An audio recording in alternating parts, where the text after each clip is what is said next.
रामकृष्ण हरी मंडळी. चला तर आता आहे की नाही आमच्या शेतात की नाही बघा लाईट आलं बघा, पाणी चालू झाले आणि पाणी चालू झालं असल्यामुळे की नाही बघा पाणी गव्हाचं पीक जरासं वाळत आलं आता. आणि आता की नाही थोडंसं आता हे लास्ट पाणी आहे बघा, म्हणजे आता याला कसं गव्हाला 4 पाण्यांचं हे असते. आता हे लास्ट पाणी असल्यामुळे की नाही पण शेतात पाणी चालू आहे. आणि जिकडं तिकडं पण नाही, इकडं सगळं ऊस तोडणी चालू आहे. तिकडं बाजूला भरपूर बीड जिल्ह्याचे टोळे आले तिथं आणि ऊस तोडी चालू आहे. आणि इथं आजूबाजूला आहे की नाही बघा असं सगळं हे झाल्यासारखं झालं पण आहे आहे सगळं. आणि गव्हाच्या बाजूला आहे की नाही असं ज्वारीचं असं जरासं ज्वारी टाकलेलं, म्हणजे गयांना वगैरे वैरण होते म्हणून.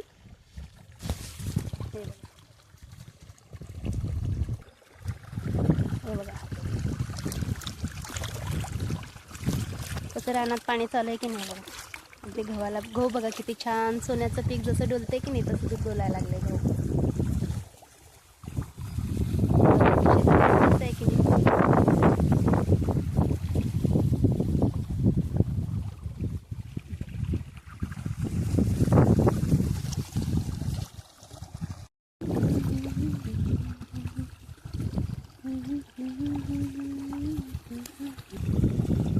मळ्याच्या मळ्यामध्ये पाठाचं पाणी जातं, गुलाब जाऊन मोगरा फुलविता.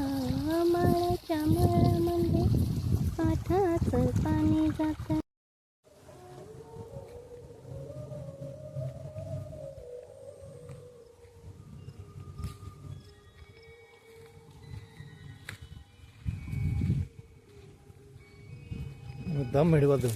शेतकऱ्यांचं कसं असते की नाही, दिवस रात्र किती पण काम करा पण शेतकऱ्यांची कामं संपतच नाहीत. आणि बघा ऑफिसरांचं कसं असते की नाही, त्यांना अगदी जरासं सकाळी लवकर उठलं तर थंडी वाजते अगदी, आणि थोडंसं बाहेर तरी पण त्यांना थंडी वाजते. पण शेतकऱ्यांचं कसं असते की नाही, थंडी म्हणत नाही, पाऊस म्हणत नाही, ऊन म्हणत नाही, सावली म्हणत नाही की रात्र म्हणत नाही.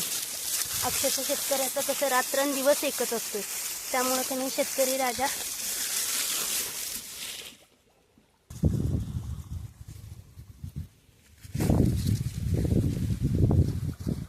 एखादा शेतकरी आहे की नाही, एखाद्या गरजूवंताला असू दे किंवा एखाद्या खूप भूक लागलेल्या माणसाला आहे की नाही, त्याला अक्षरशः पोट भरून खाऊ घालतोय.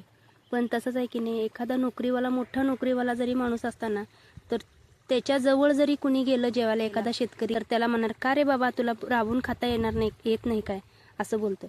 पण कसं असते माहिती आहे का, शेतकऱ्याला जे त्याचं मन असं स्वच्छ असते की नाही तसं कुठल्याच असं नोकरीवाल्यांचं असं नसते. असं सहज आहे की नाही, मी एका ठिकाणी गेलेले बरं का, तिथे गेल्यानंतर आहे की नाही ते असं हॉटेलमध्ये गेलेले बरं का मी जेवायला. आणि गेल्यानंतर की नाही तिथं सहज असं की नाही मी एका जागी गेलेले, तिथं आहे की नाही एक शेतकरी आलता बरं का. शेतकरी येऊन तो खूप असं काम करून थकून आलेला माणूस होता आणि त्याला खूप भुक्या अजून आलेला माणूस होता. त्यात काय झालं माहिती आहे का, खूप असं हॉटेलमध्ये जागाच नव्हतं बसायला. त्यानं काय केला, एका ऑफिसरच्या बाजूला जाऊन जेवायला बसल्यानंतर तो काय म्हणला माहिती आहे अक्षरशः त्याला, म्हणला उठ इथून, तुझ्या अंगाचं खूप कामाचं वास येते. त्यामुळे की नाही त्यानं काय केलं माहिती आहे काय, पण त्याला असं का वाटलं नाही की तो तेवढं कष्टानं तेवढं पीक करतोय, तो शेतकरी राजा राबतोय म्हणून तर आपण सगळं खातोय ना बसून.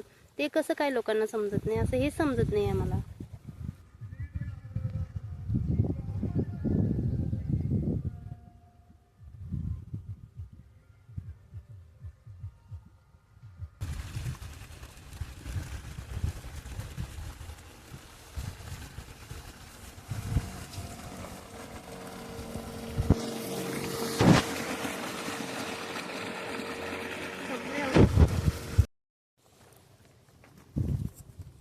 चला आता आहे की नाही एका ओप्याचं पाणी लावलेलं ते ओपं भरले बरं का.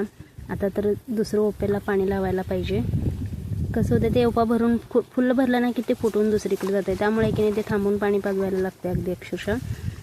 पाणी थांबून जर जेवढं आपण थांबून सोडतोय की नाही तर तेवढं हे. आणि हे बघा हे माळ रान असल्यामुळे की नाही खूप लवकर पाणी सुकून जाते रानात. आज जरी सोडलं ना तर ते संध्याकाळपर्यंत खूप असं कोरडं होऊन जाते. त्यामुळे की नाही कंटिन्यू पाणी ह्याला पाजवतच राहायला लागते. तर चला आजचा ब्लॉग तुम्हाला कसा वाटला कमेंट करून सांगा बरं का मला. म्हणजे आज मी जे शेतात काम करते ते तुम्हाला व्हिडिओमध्ये मी दाखवते. आजचा मुद्दा असा आहे की मला सांगा बरं का, म्हणजे तुम्ही कुठून बघताय ते पण सांगा. आणि माझे ब्लॉग तुम्हाला आवडतात की नाही हे पण मला कमेंट करून सांगा. चला तर आहे की नाही आपण असं रोजचं शेतातलं वगैरे जे काय असेल ते करूया.